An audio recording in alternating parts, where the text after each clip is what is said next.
আসসালামু আলাইকুম সুপ্রিয় দর্শক, কেমন আছেন সবাই? আশা করছি সকলেই ভালো আছেন।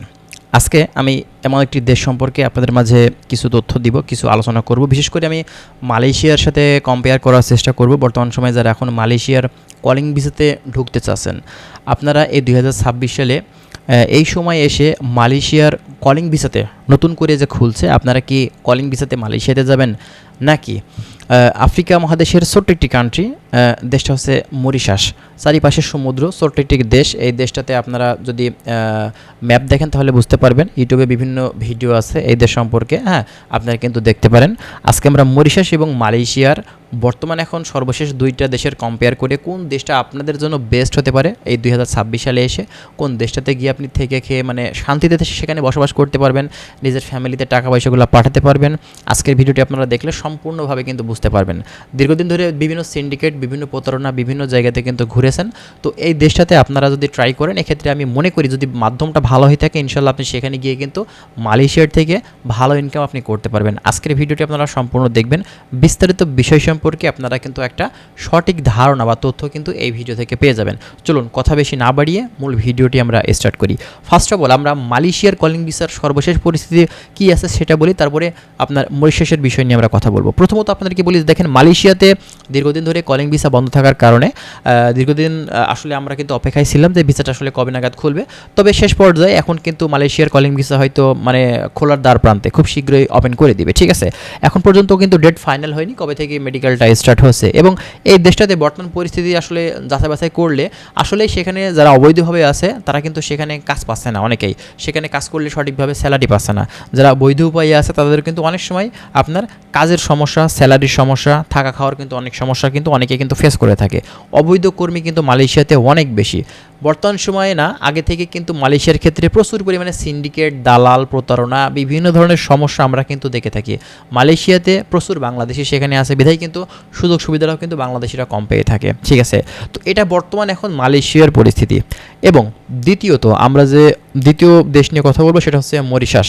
দেখেন মরিশাস দীর্ঘদিন কিন্তু বন্ধ ছিল, 2025 সালের লাস্টের দিকে এসে এই দেশটা কিন্তু ওপেন করেছে। এই দেশটা কিন্তু অনেক বাংলাদেশের স্বপ্নের একটি দেশ, কারণ এই দেশটার মানে প্রাকৃতিক সৌন্দর্য, ভৌগোলিক অবস্থান সব কিছু মানে চারিদিক থেকে হিসাব নিকাশ করতে গেলে কিন্তু দেশটা কিন্তু একদম ইউরোপ কান্ট্রির মতন সেম টু সেম। এখানে কিন্তু বিভিন্ন দেশের কর্মী কিন্তু আছে, আমাদের বাংলাদেশি, ইন্ডিয়ান, নেপালি অনেক দেশের কর্মী কিন্তু সেখানে আছে। বিশেষ করে এই মরিশাসে মহিলা মানুষ কিন্তু অনেক বেশি আমাদের বাংলাদেশের। ঠিক আছে, কারণ এখানে কম টাকাতে যাওয়া যায়, কম টাকাতে ভালো স্যালারি সেখান থেকে পাওয়া যায়। এ কারণে কিন্তু এই দেশটাতে আমাদের বাংলাদেশ থেকে অনেকে কিন্তু যেয়ে থাকে। ঠিক আছে, তো এই দেশটাতে মূলত আসলে কী ধরনের কাজের সুযোগ 2026 সালে আসলে আছে এখন? প্রথমত গার্মেন্টস সেক্টরে যারা সুইং অপারেটর আছে, এছাড়াও আরও বিভিন্ন ধরনের যে কাজগুলো আছে সেই কাজগুলোতে আপনি কিন্তু সেখানে গিয়ে ভালো কিছু করার কিন্তু সুযোগ পাবেন। এছাড়াও কিন্তু প্রিন্টার, এছাড়া টেক্সটাইল, এছাড়া বেকারি, তারপরে আপনি দেখা যাচ্ছে যে হোটেল, রেস্টুরেন্ট, এছাড়া কৃষিকাজ, বিল্ডিং কনস্ট্রাকশন সেক্টর, এছাড়া আপনি দেখা যাচ্ছে সার্ভিস সেক্টর, বিভিন্ন ধরনের কাজের সুযোগ কিন্তু এই 2026 সালে পাবেন। ঠিক আছে, যদিও আপনার ফার্স্টে যখন ওপেন করে তখন কিন্তু ভিসাগুলো আসলে কম দিছিল, বিভিন্ন টাইপের ভিসা। তবে বর্তমান সময় এখন বিভিন্ন ধরনের ভিসা কিন্তু এখন উঠছে। আপনারা ভালো মাধ্যম ধরে যদি চেষ্টা করে থাকেন তাহলে অবশ্যই কিন্তু এই মরিশাস দেশটির ভিসা আপনি কিন্তু খুব কম সময়ের ভিতরে আপনারা করতে পারবেন এবং খুবই কম খরচের ভিতরে যেতে পারবেন। মালয়েশিয়াতে যেতে গিয়ে খরচ কিন্তু নিয়ে থাকে প্রায় দেখা যাচ্ছে 4 থেকে 6 লক্ষ টাকার ভিতরেই, কিন্তু মরিশাসে আপনি অনলি 3 থেকে 3.5 লক্ষ টাকার ভিতরে কিন্তু ঢুকে যেতে পারবেন।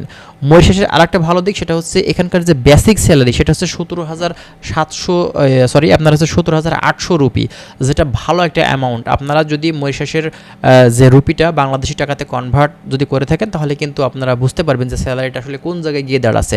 তবে এটা শুধুমাত্র আপনার 8 ঘন্টার বেসিক স্যালারি। এখন তো আপনি ওভার ডিউটি করবেন, হিসাব নিকাশ তো আরও বাদ থাকলোই। ঠিক আছে, এর পাশাপাশি এই দেশটাতে কোম্পানি থেকে সুযোগ সুবিধা কিন্তু ভালো পাওয়া যায়। আপ ডাউনের টিকিট ফিকিট হাবি যাবি যেখানে যাতে সব কিছু কিন্তু কোম্পানি দেবে। এই দেশটাতে থেকে খেয়ে আপনি সম্পূর্ণ দিক থেকেই ভালো একটা পরিস্থিতি সেখানে গিয়ে কিন্তু করতে পারবেন। এক কথাতে মানে আমার জায়গা থেকে আমি যতটুকু বলতে পারি যে মালয়েশিয়ার থেকে শত গুণ ভালো দেশ কিন্তু এই মরিশাস, সেখানে কম খরচে গিয়ে ভালো ইনকামের জন্য। ঠিক আছে, এটা হচ্ছে মূল কথা। এখন তারপরেও ভাই এটা সম্পূর্ণটাই আপনাদের উপরে নির্ভর করছে, কারণ আপনারা এটা নিজের ইচ্ছা বা নিজের ফ্যামিলিগত নিজের মানে সব কিছু বিবেক বিবেচনা আছে আপনারা কিন্তু একটা বুঝে শুনে তারপরে কিন্তু সিদ্ধান্ত নেবেন। আমার যেটা আমি শেয়ার করলাম এটা আমার অপিনিয়ন। এখন আপনাদের বা দেখা যাচ্ছে যে আপনার যে সিদ্ধান্ত সেটা অবশ্যই আপনি নেবেন। এখন যদি আপনার মনে হয় যে আপনি মালয়েশিয়াতে গিয়ে ভালো কিছু করতে পারবেন, এক্ষেত্রে আপনি মালয়েশিয়াতে যেতে পারেন। লিঙ্ক লমিং ভালো থাকলে সেখানে যদি লোকজন থেকে থাকে, হ্যাঁ, বা এজেন্সি যদি ভালো একটা জায়গাতে আপনাকে পৌঁছাতে পারে। আর আপনি যদি মনে হয় যে না মরিশাস দেশটি ঠিক আছে, তাহলে আপনি কম খরচে মরিশাসে কিন্তু ঢুকতে পারেন। এটা সম্পূর্ণটা আপনার উপরে নির্ভর করছে। তো যাই হোক, আরও বিস্তারিত তথ্য আমরা আপনাদেরকে দেওয়ার চেষ্টা করবো ইনশাল্লাহ। আপনারা যদি মরিশাস সংক্রান্ত আরও তথ্য পেতে চান অবশ্যই আমাদের চ্যানেলের সঙ্গেই থাকবেন। আমরা চেষ্টা করবো আরও অনেক ধরনের তথ্য আপনাদেরকে দেওয়ার। ভালো থাকবেন, আল্লাহ হাফেজ।